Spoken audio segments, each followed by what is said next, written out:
უკრაინულმა დრონებმა პირველად მიაღწიეს ურალამდე, მათ 1800 კილომეტრზე მეტი იფრინეს. Telegram არხებზე გავრცელებული ცნობებით ეკატერინბურგში რუსულმა რადიოელექტრონული ბრძოლის სისტემამ უკრაინულ დრონს კურსი შეუცვალა, რის შედეგადაც განეიტრალების ნაცვლად ის შენობას შეეჯახა.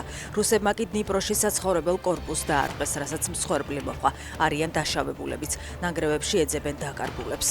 ზელენსკი აზერბაიჯანში ჩავიდა და ილჰამ ალიევს ხვდება. მედიის ინფორმაციით მოსალოდნელია თანამშრომლობისა და უსაფრთხოების საკითხების განხილვა. ომის დაწყების შემდეგ ეს ზელენსკის პირველი ვიზიტია ბაქოში. ბოლოს აზერბაიჯანში ის 2019 წელს იმყოფებოდა. ბავშვმა დაიწყო კვება, ნერვიული ფონი და შფოთი მოიხსნა. თუ კი მანამდე არ შეეძლო დაუხმარებლად ცირბილი და თამაში, დღეს ასე აღარ არის. დიუშენით დაავადებული 9 წლის ბავშვის მამა ერთწლიანი მკურნალობის შედეგებზე საუბრობს.